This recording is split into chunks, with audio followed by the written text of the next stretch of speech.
हाय, अस्सलाम वालेकुम। मैं निराली मुबीन मज़हर एक बार फिर आपकी खिदमत में हाज़िर हूँ एक नई रीडिंग के साथ और एक पुराने टॉपिक के साथ। और आज का टॉपिक हमारे पास जो रहने वाला है, वैसे तो आपने पढ़ लिया, फिर भी रूटीन के मुताबिक मैं आपको बताना चाहती हूँ कि आज का टॉपिक है कल रात डीप डाउन आपके पर्सन आपको लेकर क्या सोच रहे थे।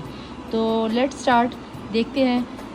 रीडिंग को स्टार्ट करने से पहले मैं आपको एज़ यूजुअल बता दूं कि मेरी रीडिंग टाइमलेस होती है, कलेक्टिव होती है, जर्नल होती है, सभी किस्म के लोगों के लिए होती है, सिवाय अंडर 18 और सेम जेंडर सेक्स वालों के लिए मेरी रीडिंग नहीं होती। बाकी आप तेरे मेरे इसके उसके सबके लिए ये रीडिंग देख सकते हो, ठीक है जी। तो रीडिंग को स्टार्ट करने से पहले आपको बता दूँ, मुस्लिम हो या नॉन मुस्लिम हो, 3 दफ़ा दुरूद शरीफ पढ़ लीजिए।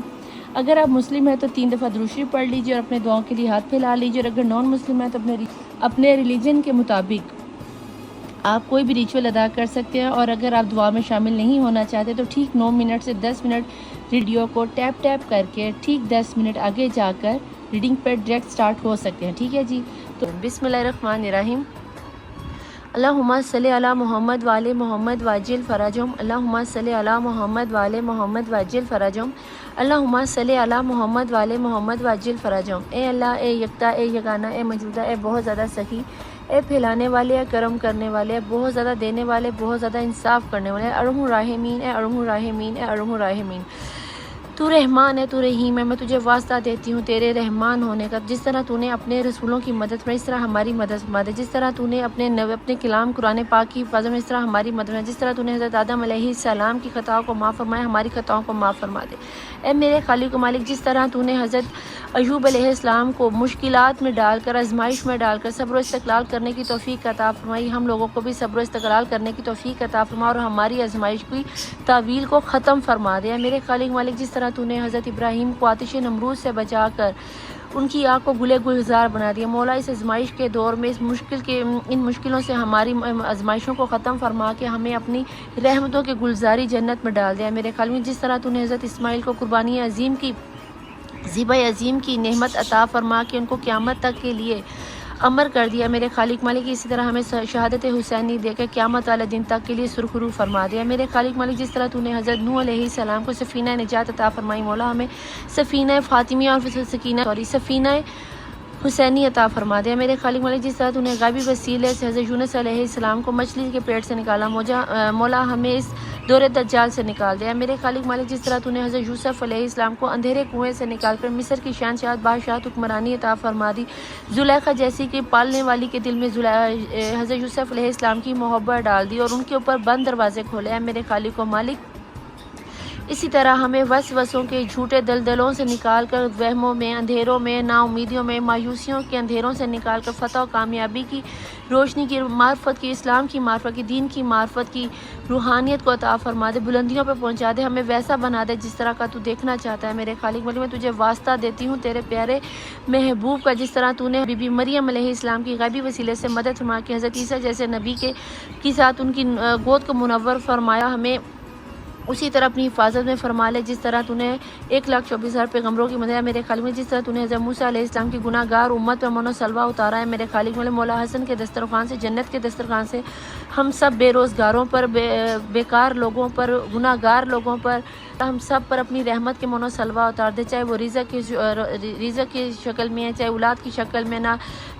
जिस भी शक्ल में तो अपनी रहमत उतारेगा मौला, हम तेरे मनो सलवा के मुझे। मेरे खालिक मालिक, जिस तरह तूने हज़रत मूसा अलैहिस्सलाम की उम्मत के लिए 12 रास्ते समंदर में खोल दिया, मेरे खालिक मालिक हम पर भी अपनी रहमतों के 12 रास्ते खोल दे, 14 के सदक़े में 14 रास्ते खोल दे। तू खालिक है, तू मालिक है, तू अरहमुर राहिमीन। मौला हम मोहम्मद मुस्तफ़ा सल्लल्लाहु अलैहि वसल्लम की उम्मत है, मौला तूने ये तेरा मुझ पे एहसान है कि तूने मुझे अपनी तमाम तर मखलूक़ात में अशरफुल मखलूक़ात बनाया। मैं सारी ज़िंदगी सजदे शुक्र में गिरी रहूँ तो इस चीज़ का हक़ नहीं अदा कर सकती कि तूने ना सिर्फ मुझे तमाम मखलूक़ात में अशरफुल मखलूक़ात बनाया, बल्कि मुझे एक नबी ज़ादी बनाया, मुझे हज़रत आदम अलैहिस्सलाम की औलाद में बेटियों में शुमार फरमाया कि क़यामत वाले दिन मुझे मेरे बाप हज़रत आदम अलैहिस्सलाम के सामने सुरखरू फरमाना। और जब मेरी बीवी की सवारी गुजरे तो औरत होने के नाते, लड़की होने के नाते मौला जो इज़्ज़त और शर्फ तूने बख्शा मुझे मेरी बीबी फ़ातिमा ज़हरा बतूल कुबरा की ज़ियारत करने की तौफ़ीक अता फ़रमा, शर्फ बख्शियाँ मेरे खालिक में। तेरी नेमतों में सबसे बड़ी एक नेमत ये भी है कि तूने मुझे अपने प्यारे महबूब मोहम्मद मुस्तफ़ा सल्लल्लाहु अलैहि वसल्लम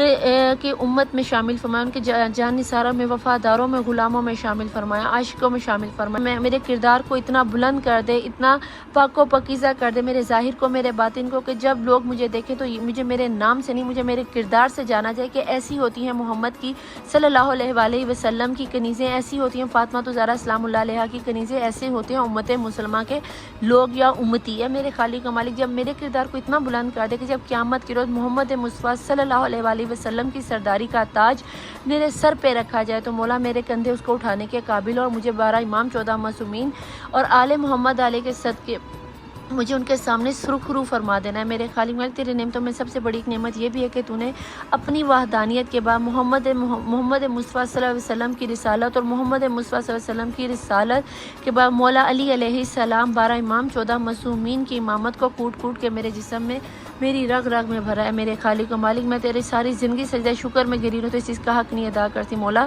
तेरी नेमतों में सबसे बड़ी नेमत ये भी है कि तूने 1400 साल के बाद मुझे मेरी उस बीबी की कनीज़ बनाया जो कि बतूल कुबरा है, जो कि हिजाब अल्लाह है, जिनका लक़ब हिजाब अल्लाह, जो कि बैसे ख़ुद तेरा हिजाब है। मेरे खालिक मालिक तो जो रहमत लिल आलमीन के लिए रहमत बनकर नाज़िल हुई, जो कुल्ले ईमान के लिए निफ्स ईमान बन के दुनिया में आई, जो कि सरदाराने जन्नत की जन्नत को अपने कदमों में ले, जो कुल आलमीन की औरतों की जन्नत की औरतों की सरदार जनाब फ़ातिमा ज़हरा सलामुल्लाह की कनीज़ों में मुझे शामिल फरमाया।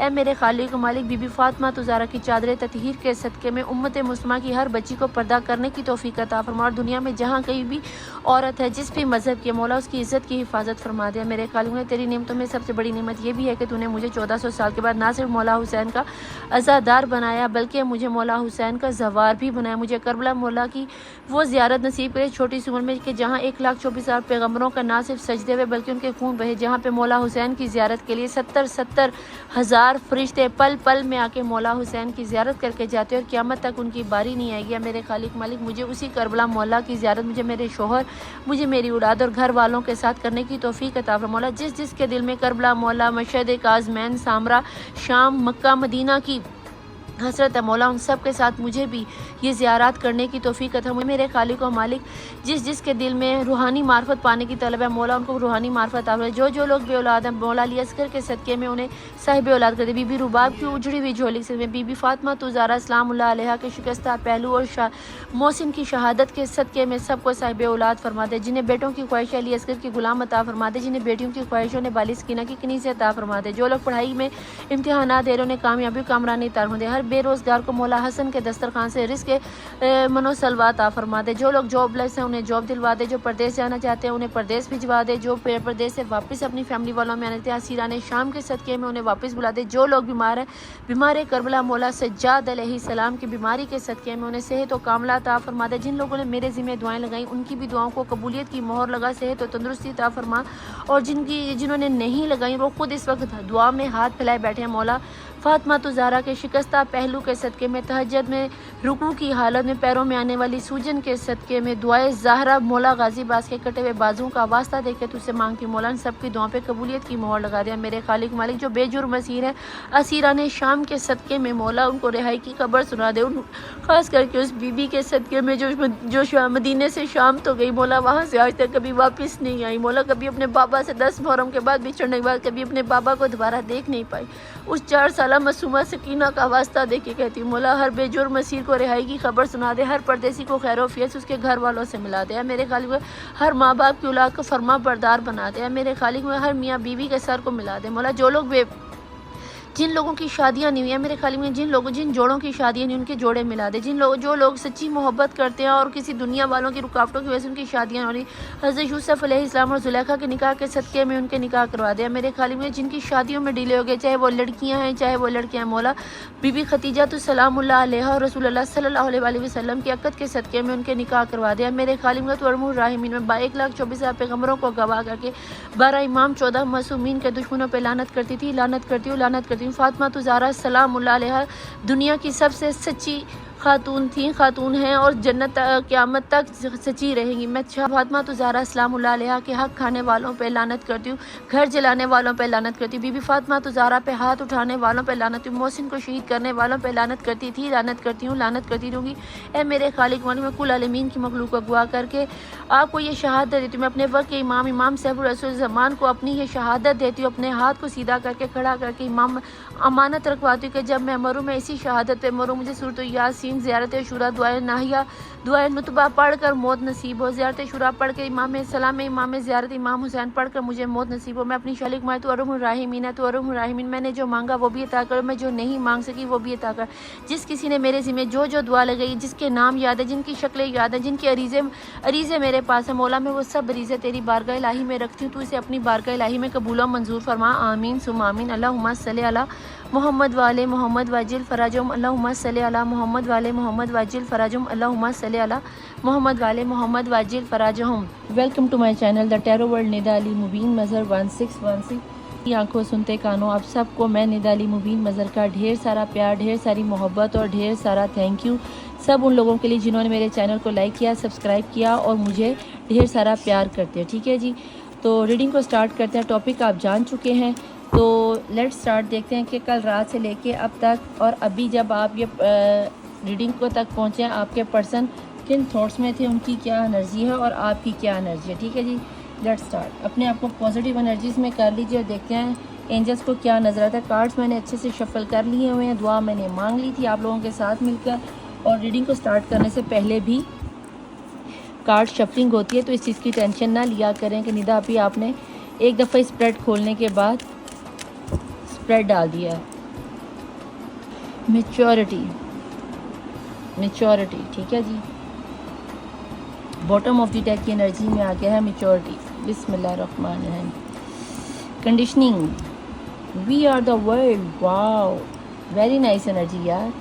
और इनोसेंस, ओके बहुत नाइस एनर्जी, बहुत मज़े की एनर्जी, आपको भी पसंद आएगी। मुझे तो बहुत पसंद आई। कहीं ना कहीं आपके पर्सन को इस चीज़ का एहसास हो रहा है, चाहे आपके साथ है, चाहे आपसे लड़कर गए हैं, आउट ऑफ कंट्री में है, आउट ऑफ सिटी में है। टावर मूवमेंट तो लाजमी है, आपसे 50 से 75% लोगों के दरमियान में टावर मूवमेंट आया हुआ है और आपके पर्सन की अच्छी खासी कंडीशनिंग हो रही है। पहले कहीं ना कहीं आपके पर्सन आपको अपनी फैमिली के लिए, पहली बीवी के लिए, दूसरी बीवी के लिए, गर्लफ्रेंड के लिए, किसी ना किसी पर्सन के लिए, जॉब के लिए छोड़ कर गए हैं और उन्हें लग रहा था कि उन्हें ये सब हासिल करना है, ये इसकी ज़िम्मेदारी, उसकी ज़िम्मेदारी, इसकी पूरी करनी है, उसकी करनी है। आपको जब उन्होंने टेक केयर करना शुरू किया, आपसे प्यार किया, आपके पास आए, जब आपने शादी की बात की तो उन्होंने कहा जी ये काम नहीं हो सकता। कहीं ना कहीं उन्होंने आपका प्रपोज़ल रिजेक्ट किया था। अब जब रिजेक्ट करके वो आपको चले गए और अपनी फैमिली को, अपनी ज़िम्मेदारियों को उन्होंने बताया, मेरा ये, मेरा वो, कुछ ऐसा वैसा, जब उन्होंने ये बताया तो वो ये सोचकर चले गए। जब वो चले गए तो उन्हें वहाँ पर जाके एहसास हुआ कि वो सब लोग तो सिर्फ दिखावे का मुझे प्यार करने वाले हैं, उनको मेरी ज़ात से कोई ताल्लुक़ नहीं। यही चीज़ उन्हें कहीं ना कहीं दुनिया दिखा रही है, वर्ल्ड दिखा रही है। कहीं ना कहीं इस चीज़ की मैच्योरिटी आपके पर्सन में आ रही है कि उनके घर वालों ने, यूनिवर्स वाले, ये मैच्योरिटी के कार्ड पे नंबर कोई नहीं है तो यूनिवर्स का नंबर है, तो यूनिवर्स कहीं ना कहीं आपके पर्सन को ये लेसन दे रही है कि जिन लोगों में तुम फंसे हुए हो उनके भेस, उनकी छुपी हुई शक्लें आपके पर्सन के सामने आ रही हैं। हो सकता है कि आपके ऊपर या आपके पर्सन के ऊपर ब्लैक मैजिक हुआ तो इसलिए आपके पर्सन गया, लेकिन कहीं ना कहीं अब आपके पर्सन को ये चीज़ रियलाइज़ हो रही है। 100 कुत्ता भी मिल जाए ना तो एक शेर का मुकाबला नहीं कर सकता। हाँ, मगर इतने शेर यहाँ पे बस वसे काला इलम जादू किया जाए तो वहाँ शेर थोड़ी देर के लिए घबरा तो सकता है, लेकिन शेर हमेशा शेर ही रहता, कुत्ता नहीं हो जाता। ठीक है, यहाँ पे आपके पर्सन को कहीं ना कहीं ये रियलाइज़ हो रहा है कि वी आर द वर्ल्ड, कि आप ही उसकी दुनिया हो। और जब ये कार्ड आ जाए ना वर्ल्ड का ओशो में, तो समझ लो कि सभी कार्ड्स के, सभी साइंस के लिए रीडिंग है। तो यहाँ पे आपके पर्सन की मासूमियत हो सकती है, उन्हें एनिमल लवर्स होने, जानवर से बहुत प्यार हो, मासूम दिल के थे, इसलिए लोगों की बातों में, फैमिली वालों की बातों में, फलाने की बातों में, ढींगने की बातों में, हर गलत बंदे की बातों में जल्दी आ जाते हैं, उन पर ट्रस्ट कर लेते हैं। लेकिन कहीं ना कहीं ऐसा उन्हें अब सबक मिला है कि अब आपके पर्सन को ऐसा लगता है कि आप ही एक वो थी जो उनके साथ ट्रू थी या ट्रू थे। तो अब आपके पर्सन को रियलाइज़ हो रहा है कहीं ना कहीं उन्हें अपनी अनकम्प्लीट वर्ल्ड, आपके बिना जो दुनिया उनकी अधूरी है, अधूरापन जो उन्हें नज़र आ रहा है, वो कहीं ना कहीं उन्हें रियलाइज़ हो रहा है कि वो आप ही पूरा करते हो। ठीक है जी, प्लीज़ डिवाइन, प्लीज़ एंजल्स मुझे बताएं कि कल रात से लेकर अभी की अभी तक मेरे देखने वाले व्यूअर्स की क्या पर्सन की अभी की अभी की क्या सोच है, कल रात में और अभी की अभी क्या सोच है। प्लीज़ डिवाइन प्लीज़ एंजल्स मुझे बताएं क्या सोच है। रीप्रिंटिंग कहीं ना कहीं जब इतनी कंडीशनिंग हो ना तो फिर बंदा अपनी गलतियों को सुधारता ही है। तो कहीं ना कहीं अपनी गलतियों को ना सिर्फ सुधार रहे हैं, पहचान रहे हैं, बल्कि अपने आप को सुधारने की कोशिश भी कर रहे हैं। निदा आपी ऐसा कुछ नहीं है बेटा जी, ऐसे ही आप लोग मानो, आप लोग ना मानो, आप लोग वैसे भी कौन सा मान लेते हो। आपने तो ना ही उसको माफ़ करना उसकी गलतियों को, बस रीडिंग देखने के लिए अपना चस्का पूरा करने के लिए आ जाते हो कि चलो देखते हैं निदा आपी क्या कर रही है, फलाना रीडर क्या कह रहा है, फलाना रीडर क्या कह रहा है। एक दिन में बस ना 1 या 2 ही रीडिंग सुना करो, हर रीडर के पास ना चले जाया करो।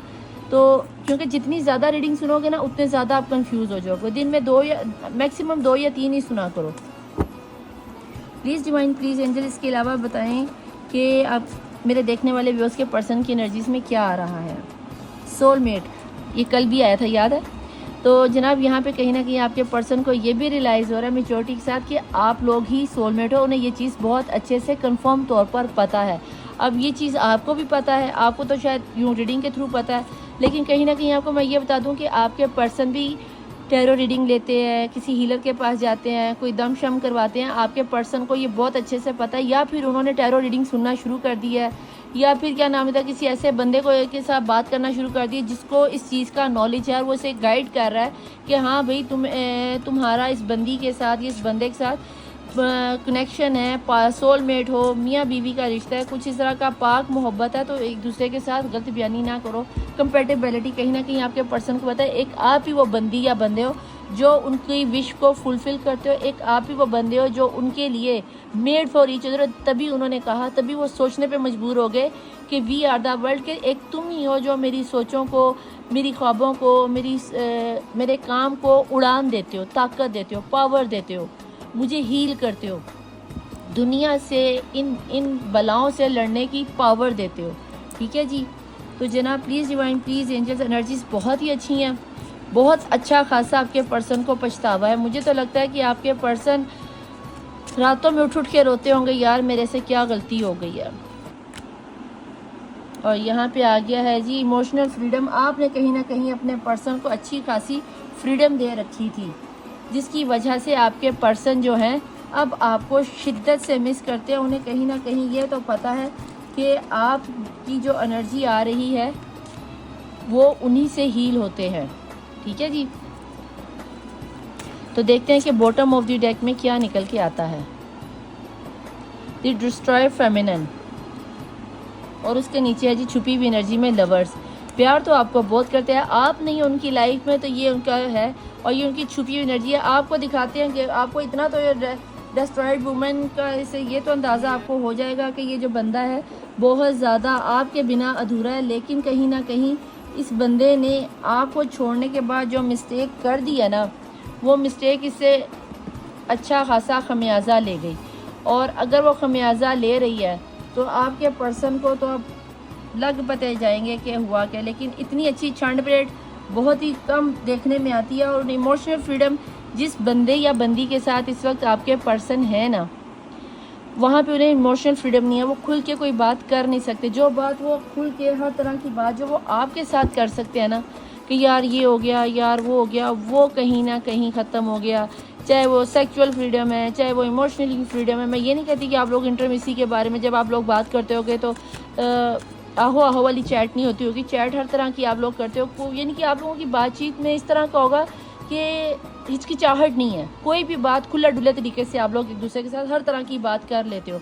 और कोई किसी दोनों एक दूसरे को जज नहीं करते हो, जजमेंटल नहीं हो कम अज़ कम। आपको आपके पर्सन गंदे हैं, मंदे हैं, गोरे हैं, चिट्टे हैं, काले हैं, अमीर कपड़ों में, गरीब कपड़ों में, फटे कपड़ों में, जिस भी हालत में है, सोए हुए उठ के हैं, आपको हर हालत में आपके पर्सन अच्छे ही लगते हैं। और आपके पर्सन को आपकी यही अदा पसंद थी कि आपने कभी भी किसी भी हाल में अपने पर्सन को जज नहीं किया था। और इस वक्त वो जहाँ पे हैं, ये क्यों कर रहे हो, वो क्यों कर रहे हो, ऐसा क्यों हो रहा है, वैसा क्यों हो रहा है, ये नहीं करना, ये चाहिए, वो चाहिए, ये नहीं चाहिए था, वो चाहिए था।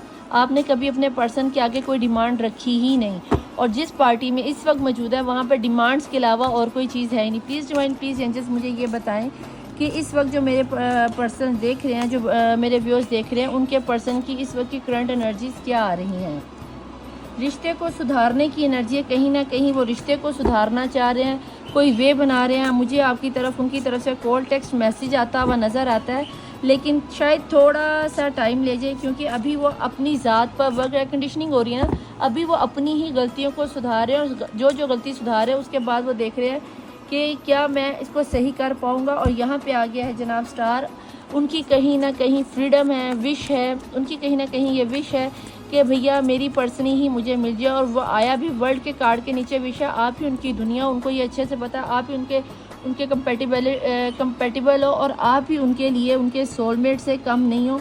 तो ऐसा कैसे हो सकता है कि जब एक बंदे की डिवाइन की तरफ से क्षण परेड हो रही हो और फिर वो बंदा आपको दुआओं में ना मांगे। सिर्फ आप ही अपने पर्सन को दुआओं में नहीं मांग रहे, सिर्फ डिवाइन टाइम का वेट कर लो। आप भी अल्लाह से डिवाइन टाइम का कहो कि अल्लाह जी हम इस चीज़ को मैनिफेस्ट करते हैं कि जितनी भी आजमाइश है हम आजमाइश देने के काबिल नहीं हैं। और उसके बाद सेलिब्रेशन का कार्ड, थर्ड पार्टी सिचुएशन तो लाजमी है।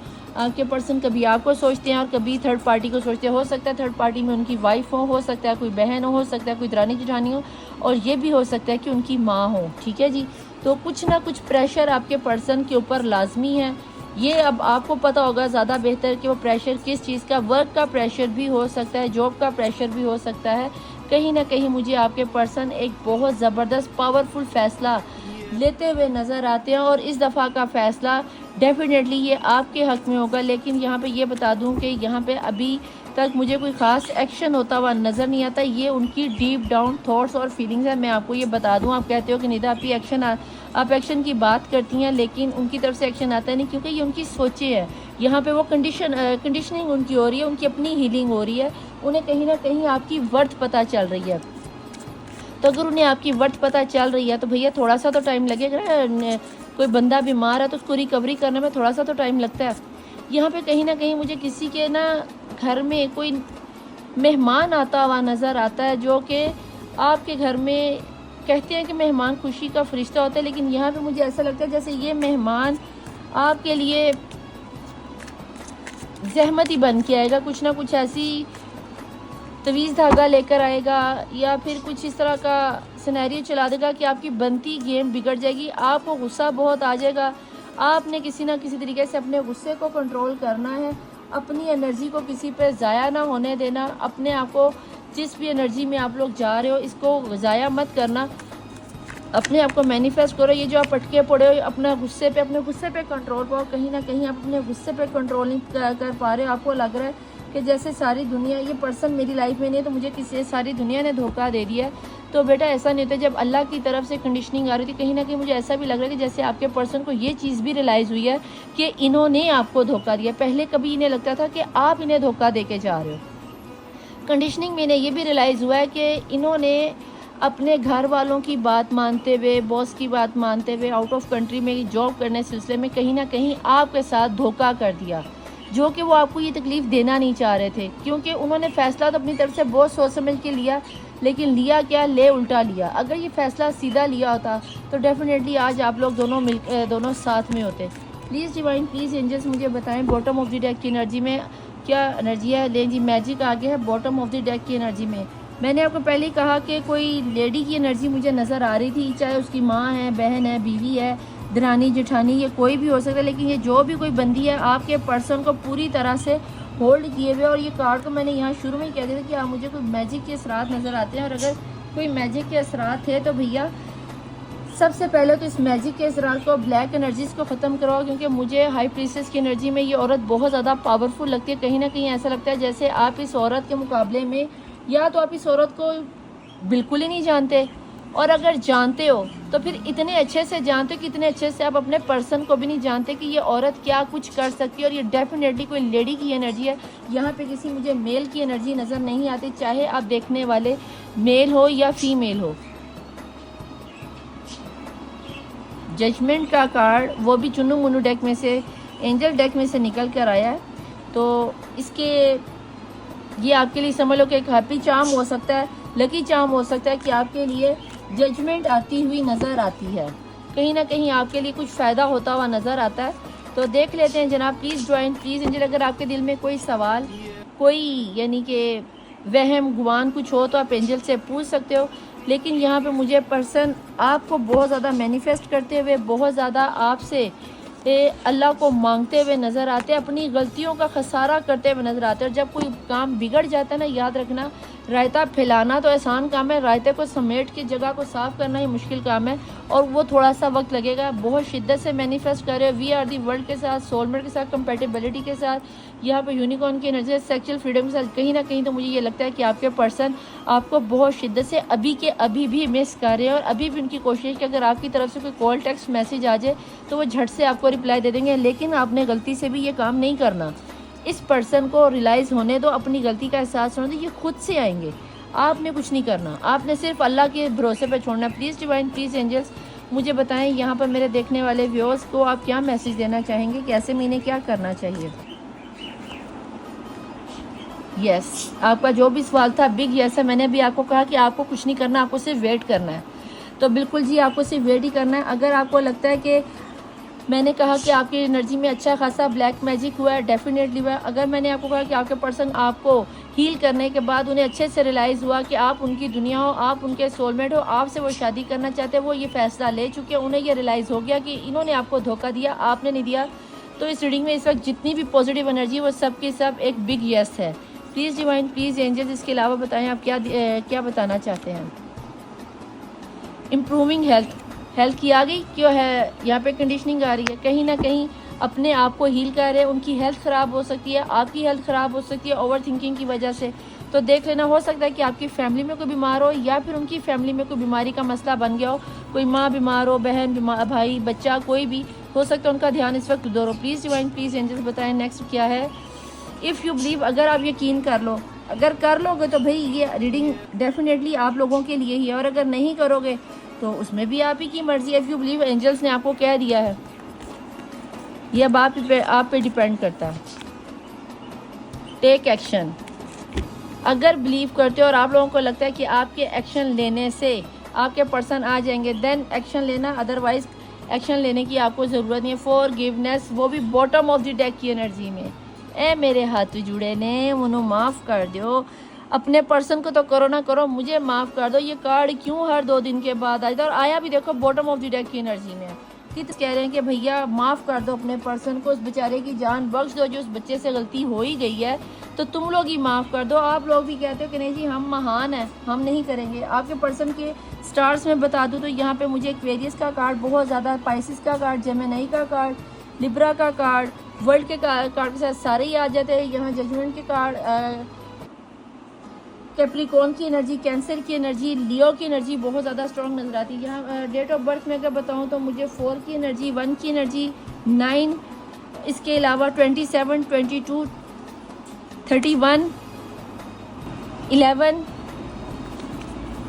इसके अलावा 15, 17, 19, 29 की एनर्जी मुझे बहुत ज़्यादा, 5 की एनर्जी मुझे यहाँ पे बहुत ज़्यादा नज़र आई, और 3 की एनर्जी बहुत ज़्यादा है।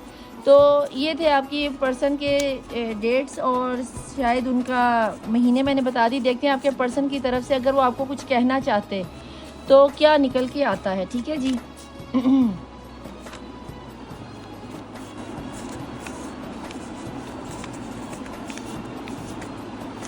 मेरे ख्याल से इनफ है इतना, क्योंकि काफ़ी ज़्यादा ही निकला है। और देखते हैं बॉटम ऑफ द डेक में क्या है। You are very special for me, bottom of the deck की एनर्जी में है। आप माफ़ नहीं कर पा रहे हो, और वो कह रहा है आपसे ज़्यादा मेरे लिए स्पेशल और कोई भी नहीं। और उसके नीचे है जुलाई का महीना।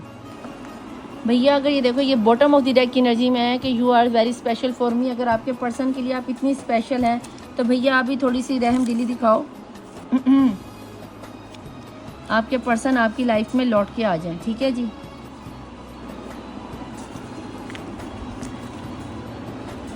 मैसेजेस ज़्यादा ही आ गए हैं। You are my family, we are the world, confirmation हो रही है। यहाँ पे लिखा हुआ आ रहा है कि वी आर दी वर्ल्ड, और यहाँ पे आ रहा है we are my family, you are my family. नवंबर का महीना, नो, कुछ लोगों के लिए नो की ऑप्शन है जनाब। दिस लव इज़ प्योर, हमारी मोहब्बत सच्ची है। वी आर दी वर्ल्ड के साथ तो यही जवाब बनता है।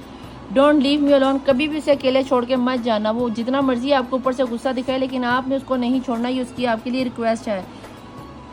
You will heal very soon, वो कह रहा है कि आप बहुत जल्दी हील हो जाओगे। ये उन लोगों के लिए जिन्हें अभी भी लगता है कि उनके पर्सन कभी लौट के नहीं आएंगे, तो ये उनके पर्सन ही उन्हें चीटिंग करके गए, लौट के कभी नहीं आने वाले, तो कह रहा है कि हो जाओगी तुम ठीक। यू चेंज माई सेल्फ, तुमने बदल दी है मेरी ज़िंदगी। जिलहज का महीना, तो भैया ये 12वां महीना, जो मुस्लिम नहीं है उनके लिए दिसंबर का महीना बहुत अहम हो सकता है। जिलहज के महीने में मैनिफेस्ट हो रही है, इसी महीने में आपके पर्सन मुझे आपकी तरफ आते हुए नजर आते हैं। आई एम वेरी सैड, आपके पर्सन बहुत दुखी हैं आपके ना होने की वजह से। वेरी सुन, बहुत ही जल्दी आपके पर्सन की तरफ से कॉल, टेक्स्ट मैसेज आता हुआ नज़र आता है, या रिलेशन बेहतर होता हुआ नज़र आता है, या फिर आपको अपने पास बुला लेंगे या खुद आपके पास आ जाएंगे। You are first thing when I wake up, जब आप उठते हैं, जब आपके पर्सन उठते हैं, सॉरी, जब आपके पर्सन उठते हैं तो पहली सोच उनकी आप ही होते हो।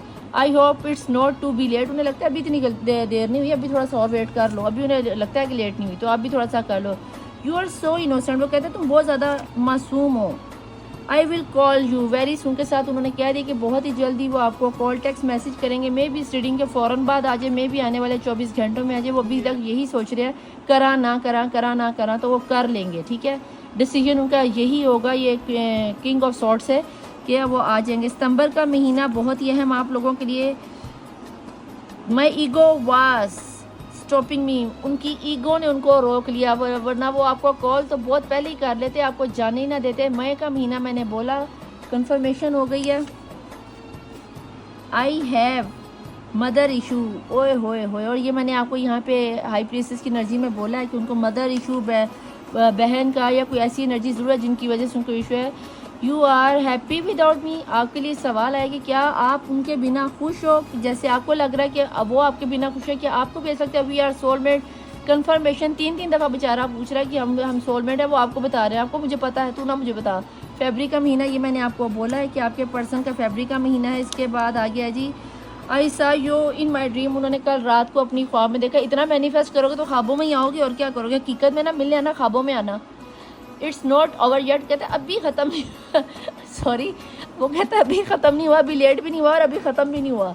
Last but not the least, सितंबर का महीना, ये कुछ मैसेजेस थे आपके पर्सन की तरफ से। उन्हें पता है कि आप उनके सोलमेट, उन्हें पता है कि वी आर द वर्ल्ड, उन्हें पता है कि अभी लेट नहीं हुआ, उन्हें पता है कि उनकी थोड़ी सी ईगो आ गई थी, उनके माँ बाप, बहन भाई का कोई इशू आ गया था, कुछ इशू होगा, ये शायद आपको भी पता होगा। इसीलिए एंजल्स ने आपको कहा कि फॉरगिव कर दो। कहते हो तो मैं आपको इसे जूम करके दिखा देती हूँ। इसको कहते हैं फॉरगिवनेस, यानी कि माफ़ कर देना। तो नीचे लिख ज़रूर देना, क्या हो भाई मेरे जानू बेबी सोना, आप जो भी हो, मैंने आपको माफ़ किया, ठीक है जी। ये थी मेरी आज की रीडिंग के कल रात से लेकर अभी के अभी तक, जब तक कि आप ये रीडिंग आखिरी लम्हे तक सुन रहे हो, आपके पर्सन क्या सोच रहे हैं और आपसे क्या कहना चाहते थे और क्या डेट्स और मंथ थे आपके, ये आप लोगों के सामने मैंने रखा। उम्मीद करती हूँ कि आपको रीडिंग पसंद आई होगी। आप लोग अक्सर मुझे कह रहे हो कि आपका नंबर तेज़ी से गुजर जाता है, तो मैं यहाँ पे इतना ज़रूर कहना चाहूँगी कि वीडियो को पॉज करके नंबर नोट कर लिया कीजिए और कॉल ना किया कीजिए प्लीज़, आपको ब्लॉक कर दिया जाता है। आप जस्ट मैसेज करके पता कर सकते हैं। ऊपर मेरा व्हाट्सएप और नीचे इंस्टाग्राम चल रहा होता है।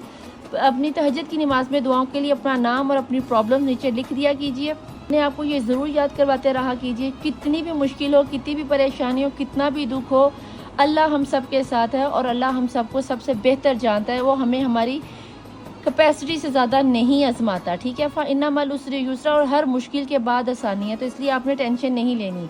तो इतना ज़्यादा हील करने के बाद, इतना सारा प्यार देने के बाद मैं चलती हूँ, मिलूँगी आपसे नेक्स्ट रीडिंग में। टिल देन अल्लाह हाफिज़, मौला वारिस, बाय।